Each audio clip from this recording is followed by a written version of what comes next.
La météo d'ici avec la station des Ors.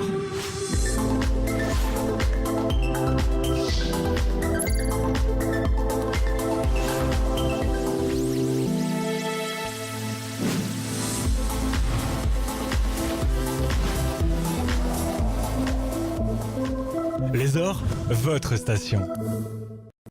Bonjour à tous, vendredi matin, nous allons encore bénéficier d'un temps relativement clément avec un soleil bien présent sur les Hautes-Alpes et l'Ubaye, mais en cours d'après-midi, le ciel va progressivement se voiler, le soleil devenir plus pâle, et cette couverture nuageuse va s'épaissir au fil des heures pour couvrir le ciel en soirée et durant la nuit. Au petit matin, les minimales sont en baisse, comprises entre -8 dans la Clarée et 0 degrés sur Embrun et Gap.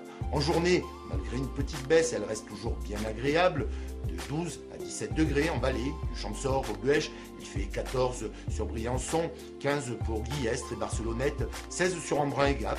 En montagne, l'isotherme 0 degré se situe vers 2300 mètres avant d'amorcer une baisse plus sensible en fin de journée. Le vent sur les sommets est orienté au nord-ouest. Il est faible sur les massifs de l'Est vers 15 à 25 km/h, 30 à 40 km/h sur les sommets proches de la Drôme et de l'Isère. Samedi, fini le beau temps, les nuages sont déjà présents dès le matin sur la région. De petites averses par place sont possibles ça et là. En cours d'après-midi, les précipitations sont faibles mais plus régulières. Elles apportent jusqu'en fin de journée des averses de neige en montagne au-dessus de 1200 à 1500 mètres d'est en ouest des massifs. Alors 5 à 10 cm sont attendus localement, 10 à 15 vers l'Est Queyras. Les températures samedi après-midi baissent de plusieurs degrés. Elles n'affichent pas plus de 7 dans le Champsaur, 8 à Briançon, 9 en Ubaye et 11 à 12 degrés du Gapençais au sud des Hautes-Alpes.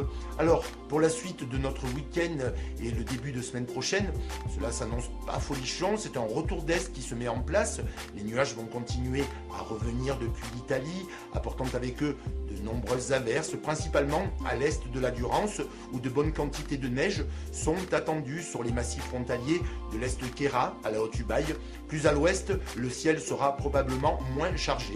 Il en sera de même lundi et mardi, où les massifs du Queyras à la Haute-Ubaye resteront bouchés, subiront encore des précipitations.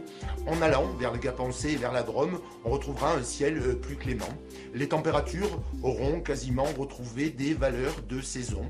Pour finir ce bulletin, nous allons rester dans la neige, mais pas dans les Alpes du Sud. On va traverser la frontière et descendre dans les montagnes du sud de l'Italie, dans le village de Copra-Cotta, situé dans la région de Molise, au sud des Abruzzes, à 120 km à l'est de Rome. Ce village, situé à 1420 mètres d'altitude, va rentrer dans le livre des records pour la plus importante chute de neige. Il y a une semaine, le 5 mars dernier, lors du passage de la tempête Anton en Méditerranée, il est tombé près de 2,60 m de neige, 2,58 m exactement, tout cela en 18 heures seulement. Cette chute de neige spectaculaire, qui n'a pas été encore homologuée, efface le précédent record détenu par Silver Lake dans le Colorado, où il était tombé en 1921, 1,93 m de neige en 24 heures. Fort heureusement, le retour d'Est prévu sur le Queyras ce week-end ne sera pas aussi spectaculaire. Vendredi, nous serons le 13 mars, nous fêtons les Rodrigues. Le soleil grandit encore de 4 minutes. Je vous souhaite une bonne soirée sur DC TV. On se retrouve demain pour votre météo d'ici. À la réviste.